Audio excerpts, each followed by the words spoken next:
Bonjour à tous et à toutes. C'est un privilège pour moi de vous apporter encore la parole aujourd'hui. Pourtant, vous allez me dire, il y a quelque chose de bizarre. On dirait qu'il manque quelque chose. Je suis dans le noir, je suis dans les ténèbres et il manque la lumière.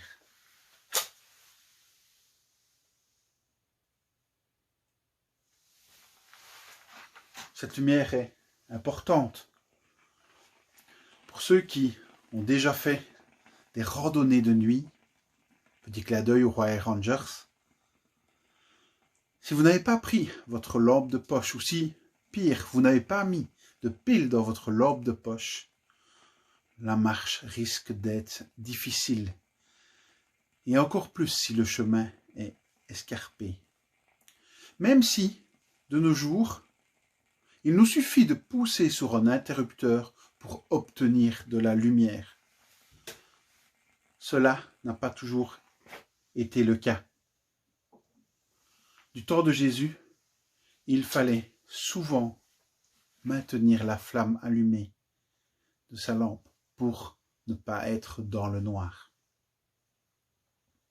La lampe, la lumière sont des images qui sont utilisées dans la Bible. Et c'est ce qu'on peut lire dans le psaume 119, 105. Ta parole est une lampe à mes pieds, une lumière sur mon sentier. On va prier. Oui Seigneur, combien ta parole est importante, Seigneur, combien elle nous montre la direction que nous voulons prendre, Seigneur, et on voudrait que tu nous montres, Seigneur, quelle direction nous devons prendre encore aujourd'hui, Seigneur.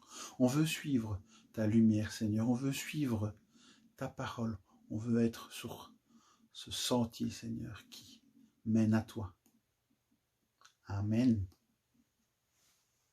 Le texte que nous allons voir aujourd'hui se trouve dans Matthieu 25.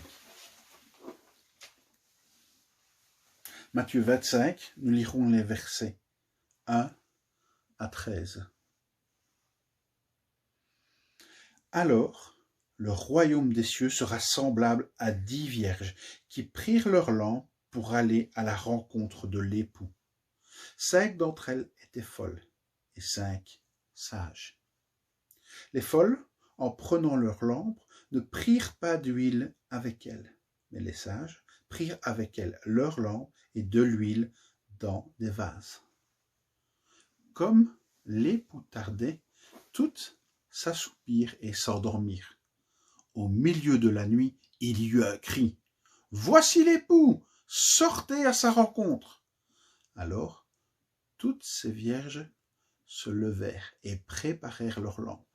Les folles dirent aux sages, « Donnez-nous de votre huile, car nos lampes s'éteignent. » Les sages répondirent, « Non, il n'y en aura pas assez pour nous et pour vous.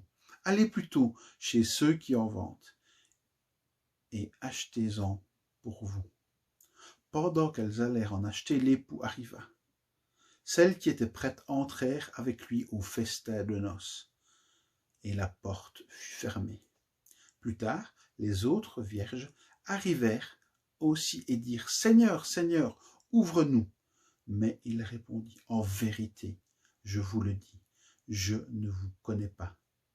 Veillez donc, puisque vous ne savez ni le jour, ni l'heure. » Alors on va d'abord se mettre dans le contexte. Le chapitre précédent, donc le chapitre 24, les disciples interrogent Jésus sur la fin des temps. Dans ce chapitre donc 24, on va traiter de la fin des temps, des signes annonçateurs de cette fin des temps et du retour de Jésus et des tribulations qui vont y être associées. C'est dans ce contexte que Jésus raconte la parabole que nous venons de lire. Si je devais donner un titre à cette prédication, je dirais « Es-tu prêt pour le retour du roi ?» Mais en préambule, je voudrais juste vous inviter d'abord à lire ce chapitre 24, même s'il est un peu difficile et il mériterait une bonne étude biblique dessus. On traite des termes d'eschatologie assez compliqués. de retour de Jésus. Mais là où moi je voudrais que vous fassiez attention, c'est que certains, et je l'ai déjà entendu, essayent de prédire, de trouver quand Jésus va revenir, quel est le jour où Jésus va revenir, ou quelle est l'année Jésus va revenir. Je suis tombé sur Facebook ici dernièrement, plusieurs vidéos de personnes, soi-disant chrétiennes, soi-disant évangéliques, qui essayent de prédire ce retour de Jésus. Mais qu'est-ce qu'on voit dans ce chapitre 24 au verset 36? Pour ce qui est du jour et de l'heure, personne ne les connaît, ni les anges dans les cieux, ni le Fils, mais le Père seul. Ce serait se prendre pour qui nous ne sommes pas, d'essayer de découvrir la date du retour de Jésus. De plus, connaissant notre nature humaine, nous serions tentés de vivre notre vie un peu comme bon nous semble, et lorsque cette date fatidique va arriver, d'essayer de se mettre en règle pour être prêt. Mais ce n'est pas comme ça que cela se passe. Donc, nous devons être prêts en tout temps. Et c'est ce que Jésus veut enseigner à ses disciples dans cette parabole. Ne voyons pas ce passage comme un simple avertissement, car il se trouve dans un ensemble. On l'a déjà dit, le passage précédent nous parle de retour, mais aussi des tribulations. Ces temps seront très difficiles pour les chrétiens. Voyons aussi ce passage comme un précieux soutien dans les temps difficiles. Et c'est ce texte que j'avais à cœur de vous partager aujourd'hui sur le fait d'être prêt pour le retour du roi. Mais voyons le verset 1 de notre texte de Matthieu 25. Alors, le royaume des cieux sera semblable à 10 vierges qui prirent leurs lampes pour aller à la rencontre de l'époux. Les mariages de l'époque se déroulaient en 3 temps. D'abord, les fiançailles. Ensuite, la cérémonie des vœux qui avait lieu chez les parents de l'épouse. Troisièmement, le festin de noces chez l'époux. Et c'est entre ces deux événements, entre ces deux temps que nous sommes. La cérémonie est finie chez les parents de l'épouse et les nouveaux mariés se dirigent vers l'époux chez l'époux pour de grandes réjouissances. Lors de cette cérémonie, les vierges ou les jeunes filles du village étaient autorisées à participer au banquet, probablement des amis de l'époux.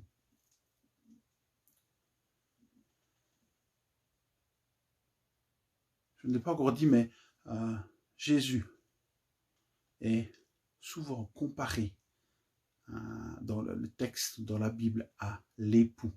Jésus est l'époux de l'Église. Donc, dans ce cortège, vers la maison de l'époux, pour un grand festin, sur la route, 10 jeunes filles éclairent le chemin. Cependant, nous voyons qu'il y a 2 types de jeunes filles. Versets 2 à 4. 5 d'entre elles étaient folles et 5 étaient sages. Les folles, en prenant leur lampe, ne prirent pas d'huile avec elles. Mais les sages prirent, avec leur lampe, de l'huile dans des vases. En apparence, pas de distinction entre les sages et les folles, mais ces dernières avaient oublié l'essentiel. Leur stupidité est inexcusable. Qui prend une lampe sans huile ou qui prend une lampe de poche sans pile? Pourtant, cette description pourrait bien être celle d'une multitude de gens aujourd'hui qui se réclament de Jésus-Christ. Cette parabole révèle la grande différence qu'il existe entre ceux qui professent Christ, c'est-à-dire qui disent de leur bouche connaître Jésus, et ceux qui possèdent le Christ et qui sont sa possession, ceux dont le nom est écrit dans le livre de vie, ceux qui sont ses enfants. Quelle folie de vouloir jouer à être chrétien sans connaître la réalité de la vie en Christ. Verset 5. Comme l'époux tardait, toutes s'assoupirent et s'endormirent. Nous pouvons donc dire que les 10 jeunes filles qui se disent chrétiennes, vous voyez aussi qu'elles sont toutes les 10, elles se sont toutes les 10 assoupies et endormies, car l'époux tarde. Cela nous rappelle un événement qui va se passer un peu plus loin dans les Écritures. Lorsque Jésus est dans le jardin de Gethsémani, un peu avant son arrestation, un peu avant d'être crucifié, les disciples sont aussi avec lui dans ce jardin, mais ils vont aussi s'endormir. Et cela nous montre à quel point nous sommes faibles par rapport à Dieu. Nous voyons aussi que l'époux tarde à arriver. Vous êtes-vous déjà posé la question, pourquoi Jésus tarde à son retour? Pourquoi il tarde à venir nous chercher? Et cette réponse, nous la trouvons dans le 2 Pierre 3,9. 2 Pierre 3,9 dit, « Le Seigneur ne tarde pas dans l'accomplissement de sa promesse, comme quelques-uns le pensent. Il use de patience envers vous. Il ne veut qu'aucun périsse, mais il veut que tous arrivent à la repentance. » Mais qu'est-ce que ça peut bien dire, ça? Repentance. La repentance est un changement radical par rapport à notre attitude face au péché. C'est vraiment un demi-tour complet. On reconnaît qu'on est pécheur. On reconnaît qu'on a besoin de Christ. On reconnaît notre dépendance totale à lui. On reconnaît Jésus comme sauveur, mais surtout comme Seigneur de notre vie. C'est ça, se repentir, c'est changer. Mais voilà, c'est le branle-bas de combat. Verset 6, au milieu de la nuit, il y a un cri, « Voici l'époux, sortez à sa rencontre. » Pourtant, il y a un problème. Certaines n'ont plus d'huile. Verset 8, « Les folles dirent aux sages, donnez-nous de votre huile, car nos lampes s'éteignent. » Les sages répondirent, « Non, il n'y en aurait pas assez pour nous et pour vous. Allez plutôt chez ceux qui en vendent et achetez-en pour vous. » Alors je ne l'ai pas encore dit non plus, mais l'huile dans cette parabole représente le Saint-Esprit que nous recevons lors de notre conversion et sans lequel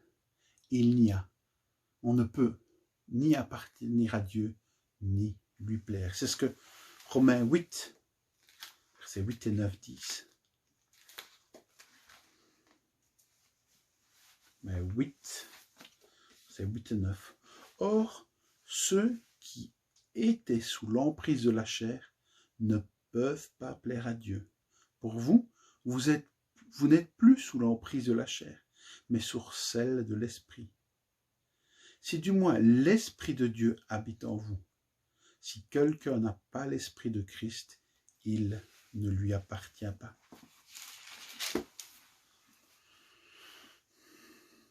Donc, les vierges, les jeunes filles vierges, folles, n'ont pas d'huile lorsqu'au milieu de la nuit, l'époux arrive. Et ce verset est commenté dans la Bible annotée, et voilà ce qui y est écrit.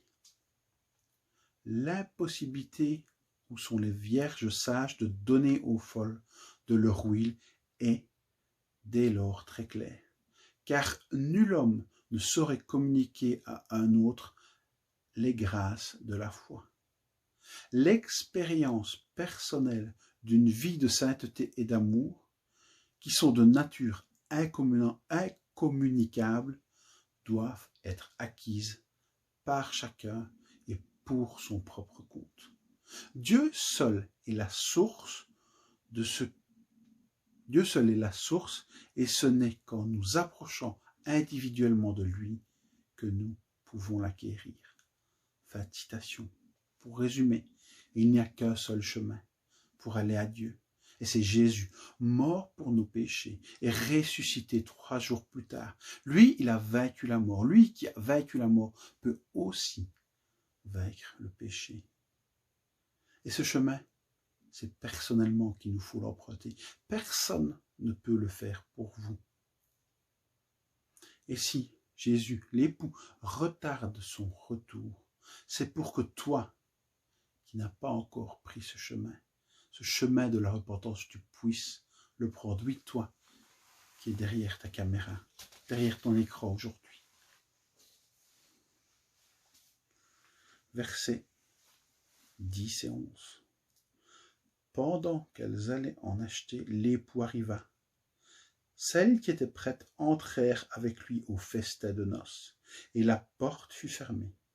Plus tard, les autres vierges arrivèrent aussi et dirent « Seigneur, Seigneur, ouvre-nous ».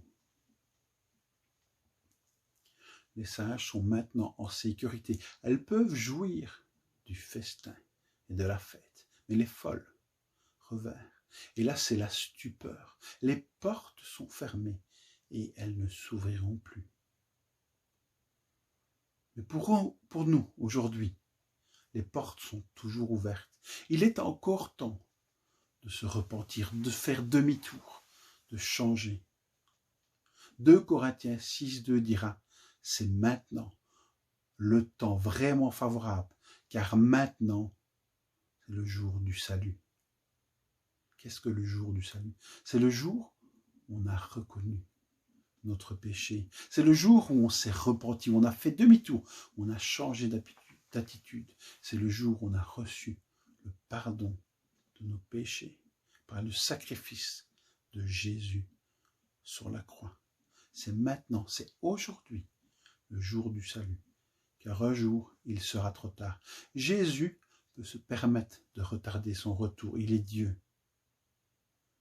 Demain, il sera peut-être trop tard. Et des multitudes seront perdues pour avoir remis la question de leur salut à plus tard.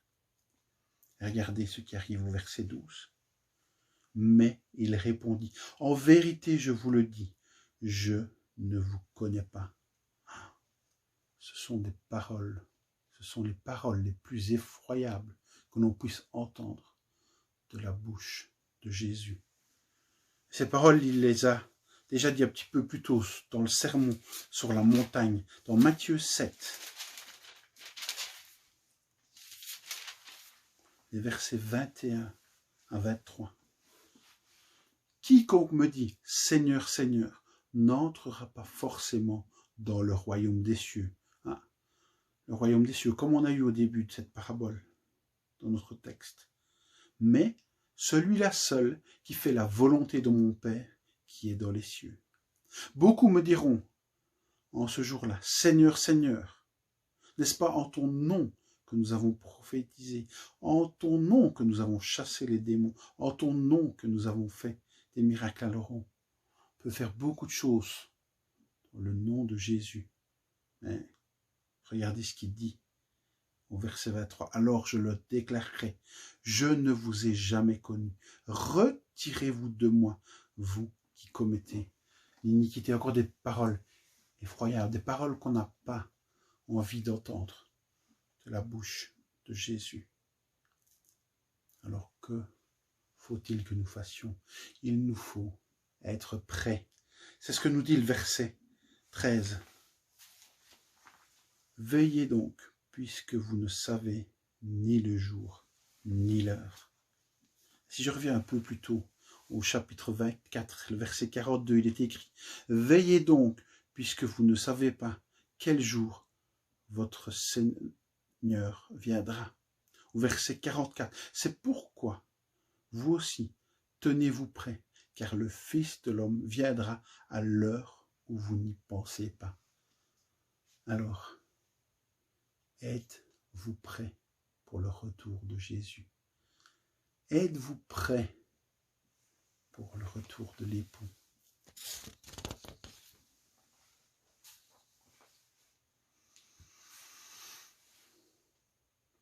l'histoire pourrait ne pas s'arrêter là.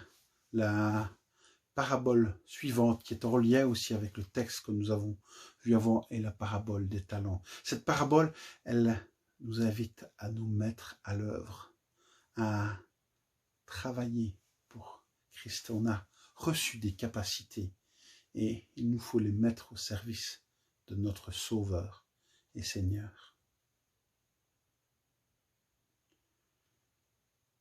Pour conclure, je voudrais vous lire un texte dans l'Apocalypse 21, un texte fantastique qui nous fait nous rendre compte de ce qui va se passer quand Jésus va revenir. On est souvent focalisé sur le temps présent. Et voici un aperçu de ce qui nous attend si nous avons décidé de suivre Christ. C'est l'apôtre Jean qui a reçu ces paroles. Cette vision des nouveaux cieux et de la nouvelle terre. Je vis un nouveau ciel et une nouvelle terre, car le premier ciel et la première terre avaient disparu, et la mer n'était plus. Et je vis descendre du ciel d'auprès de Dieu la ville sainte, la nouvelle Jérusalem, prête comme une épouse qui s'est préparée pour son époux. On a déjà entendu. J'ai entendu du trône une voix forte qui disait « Voici le tabernacle de Dieu avec les hommes. Il habitera avec eux. Ils seront son peuple et Dieu lui-même sera avec eux. » Dieu lui-même sera avec nous. Il essuiera toute larme de leurs yeux. La mort ne sera plus. Il n'y aura plus ni deuil, ni cri, ni douleur, car les premières choses auront disparu. Celui qui est assis sur son trône dit, « Voici, je fais toutes choses nouvelles. » Et il dit, « Écris, car ces paroles sont certaines et vraies. » Et il me dit, « C'est fait. Je suis l'alpha et l'oméga, le commencement et la fin. À celui qui a soif, je donnerai la source de l'eau de la vie gratuitement. Tel sera l'héritage du vainqueur. Je serai son Dieu, il sera mon fils. » Quel texte fantastique que nous pouvons méditer. Comment on pourrait arriver à refuser ça? On va prier. Merci Seigneur, car ta parole est certaine et vraie. Merci, car nous pouvons avoir la certitude d'être un jour près de toi. Aide-nous à être prêts pour ton retour, que nous puissions avoir nos lampes allumées lorsque tu reviendras, que nous puissions être remplis de ton esprit. Merci, car tu retardes encore ton retour aujourd'hui. Merci, car les portes de ton royaume sont encore ouvertes aujourd'hui pour tous ceux qui se repentent. Aide-nous à tenir ferme, à tenir debout, même si les temps deviennent difficiles. Et c'est au nom de ton précieux Fils que nous t'avons prié. Amen. Merci et bonne semaine à tous.